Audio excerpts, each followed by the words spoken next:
Mais dans le fond, je pense qu'il faut quand même croire au système. On a vraiment l'impression de ne pas être écouté. Et ça, c'est terrible. On a une croisée des chemins.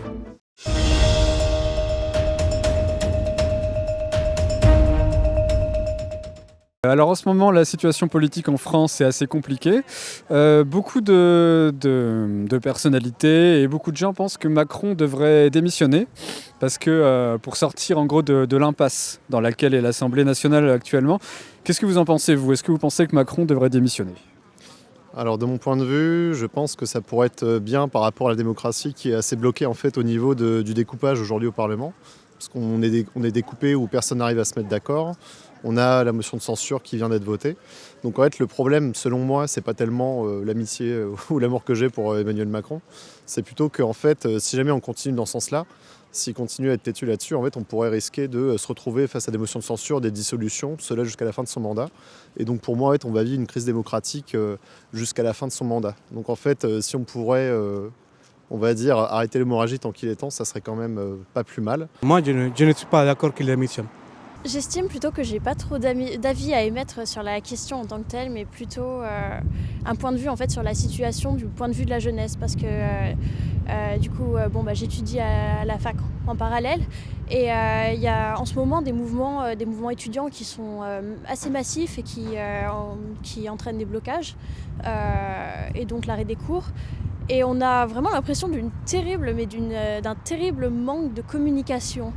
En fait, c'est surtout que cette jeunesse qui se veut un petit peu l'héritière en fait, de mai 68 considère qu'elle n'est pas écoutée, peut-être à juste titre, parce que effectivement, de ce côté-là, on a vraiment l'impression de ne pas être écouté. Et ça, c'est terrible dans cette histoire. La démission d'Emmanuel Macron ne résoudrait rien, voire elle aggraverait la situation, puisque si on avait un président de la République qui soit clairement d'un bord ou de l'autre, on aurait une assemblée qui pourrait être encore plus compliquée à gérer. Imaginons qu'on ait un président LFI, ça deviendrait vraiment très compliqué alors qu'ils n'ont moins d'un tiers des députés. Donc tous les projets de loi seraient rejetés et toutes les propositions de loi seraient rejetées dans l'autre sens. Donc de facto, je pense que le statu quo pour encore 7 mois est la meilleure des solutions puisqu'elle entérine un fait qui est qu'aujourd'hui, le pouvoir se trouve à l'Assemblée et qu'aujourd'hui, pendant 7 mois encore, l'Assemblée ne peut pas être dissoute. Non, en fait, je pense qu'il faudrait qu'on change la façon dont on organise le Parlement, parce que là, il est en fait représentatif de la société française, sauf qu'il n'y a rien qui est fait pour qu'il puisse s'entendre. Donc il faut, un peu comme en Allemagne, où il y a différents partis qui sont représentatifs, mais il y a une culture de compromis. Voilà. Donc c'est pas forcément la démission de Macron qui changera les choses, je pense. Je ne pense pas. Vu l'état actuel de l'Assemblée nationale, je pense que ça ne servirait à rien. Voilà. Le pays passe des moments vraiment très difficiles aux Antilles, comme l'outre-mer, comme métropole, comme aussi à la Réunion. Et voilà quoi. Donc on doit faire le maximum pour le dégager de là. Quel est votre regard, d'une manière générale, sur la politique actuelle en France ? Je pense que tout est extrêmement polarisé. On dit toujours un peu ça à toutes les sauces, mais c'est quand même assez vrai. Je pense qu'il y a une radicalisation dans tous les sens en fait, au niveau de la politique. Après, je trouve qu'on est quand même toujours en démocratie. On ne peut pas non plus dire qu'on est en dictature quand on voit ce qui se passe dans d'autres pays. Mais voilà, en tout cas, je pense qu'on va arriver de toute façon à un schisme où il va falloir que le prochain quinquennat, quel qu'il soit, mène vraiment des vraies actions et pas une politique molle comme on a vu ces dernières années. Il y a trop d'importance qui est accordée au président dans la Ve République. Ce besoin de choix, de se retrancher et de plus en plus dans les extrêmes, ça pour le coup c'est préoccupant. Et personnellement je ne me sens pas très à l'aise dans ce schéma-là et je pense que c'est le cas de beaucoup de jeunes parce que c'est vrai que justement comme ma classe d'âge est très orientée, ça devient difficile de maintenir un débat constructif. On a une croisée des chemins. On est 30 ans après la chute du mur, après la mondialisation de l'économie, après l'Union européenne, la libre circulation des capitaux et des personnes. On est en train d'entériner que des grands mouvements, que nos partis ancestraux qui sont le PS, RPR, ne fonctionnent plus. Et on est plutôt dans des logiques qui aujourd'hui correspondent à d'autres grands mouvements. Ça se voit en Italie, Ça se voit en Espagne, ça se voit en Allemagne, ça se voit aux États-Unis. On correspond plus à ce qu'est la politique au niveau international. C'est-à-dire qu'avant, on avait une économie qui était relativement fermée, sans être socialiste. Aujourd'hui, le fait est qu'on a des déficits qui explosent. Pourquoi ? Parce qu'en fait, on a un problème de fiscalité. Avant, on pouvait imposer une fiscalité avec une base fiscale qui bougeait peu. Aujourd'hui, avec la libre circulation des capitaux et des personnes, mener une politique fiscale difficile, en fait, est quasi impossible. Oh là là, je suis assez dégoûtée parce que je trouve qu'on fait un petit peu presque le contraire de ce qu'il faudrait sur plein de domaines, notamment en écologie. Voilà, je trouve que en fait, c'est un petit peu comme si on était nos gouvernants travaillaient pour les multinationales, en gros, quoi. On est libre de choisir son camp. C'est pas parce que tu es du côté de Macron, que je suis contre Le Pen, ou contre Sarkozy, comme contre Hollande. Donc on a nos choix à faire. Donc chacun soutient sa partie de politique. Ok. À chacun ses convictions. Est-ce que vous, personnellement, vous sentez que vous avez des convictions profondes, que vous avez un grand espoir, un idéal, un grand espoir de changement de la société, ou est-ce que vous restez un peu perplexe, un peu perplexe par rapport au futur?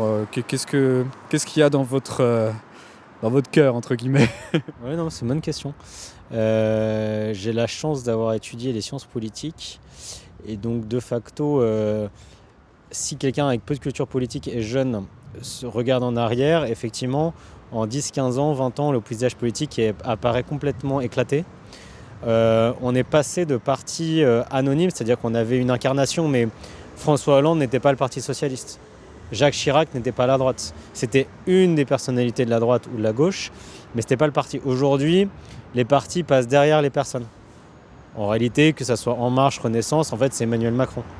Que ce soit le parti de gauche, le Front de gauche, LFI, en fait, c'est Jean-Luc Mélenchon.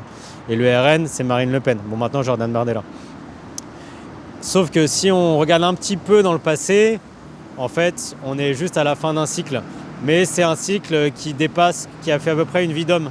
Voilà. La vie politique française a été beaucoup plus fracturée sous la 4ème République, sous la 3ème République. C'était comme ça, on s'est habitué à une certaine stabilité. Donc je peux comprendre une certaine perplexité, peut-être une petite angoisse. Mais en réalité, on revient à quelque chose de très normal. Et je pense qu'on est juste en train de passer d'un cycle à un autre. Il ne faut pas qu'on fasse de bêtises entre-temps. Il faut qu'on garde confiance en nous. Et ça, pour le coup, moi, j'ai confiance. Jamais j'avais senti telle incertitude dans ma vie. Demain, on peut être dans une guerre avec la Russie, avec la Russie, voilà. Notre devoir, je pense, pour la jeunesse, c'est vraiment de faire du mieux qu'on peut pour sauver certaines richesses culturelles et patrimoniales, voilà, dont la responsabilité nous revient. Et c'est ça, faire de notre mieux pour faire avancer les choses, parce que c'est vrai que... Mais à notre échelle, je dirais, et cet impact-là, il est très important. Et non, j'aurais pas tendance à prôner non plus le laisser aller, en fait. On a tous un impact et c'est important de s'en souvenir. Même si, bon, c'est vrai que... Voilà, c'est tout ça, en fait, il faut le penser à notre échelle d'abord et ensuite d'un point de vue plus global.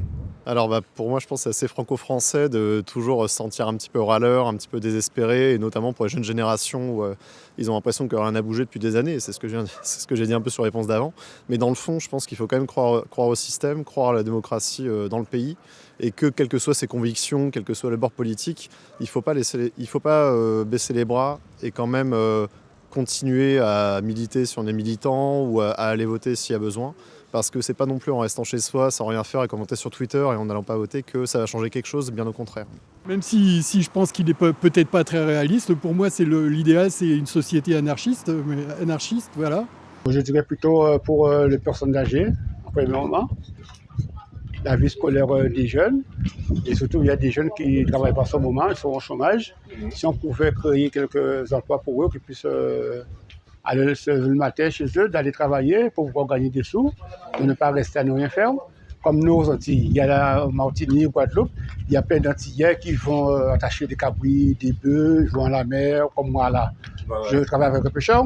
Débrouillard pas pêcher. Voilà, débrouillard pas pêcher, exactement. Je travaille avec un pêcheur, je me débrouille pour pouvoir gagner mes petits sous. Et voilà, donc je soutiens énormément la Martinique parce qu'ils passent des moments vraiment très très difficiles. Et je pense qu'à mon avis, qu'ils ne feront pas moins. Il y a des familles qui ne feront pas les fêtes de Noël, n'ont pas le moyen de fêter les fêtes de Noël en ce moment. Moi, je suis très, très, très inquiète par rapport à l'écologie, le fait qu'on détruise complètement la planète, toutes les valeurs de solidarité, etc. Et en fait, les convictions profondes, c'est ça ? Mes convictions profondes, en fait, c'est que dans mon idéal, je ne sais pas si c'est possible, mais ce serait une espèce de gouvernance horizontale. Et là, c'est vraiment... Mais bon, en même temps, au niveau du monde, il y a des dictateurs partout qui montent de plus en plus, donc je trouve ça assez effrayant. Et en même temps, il y a un manque d'ordre aussi, dans le sens où il y a beaucoup d'incivilité, donc c'est pas facile, quoi. Je ne sais pas si j'ai vraiment répondu. Voilà.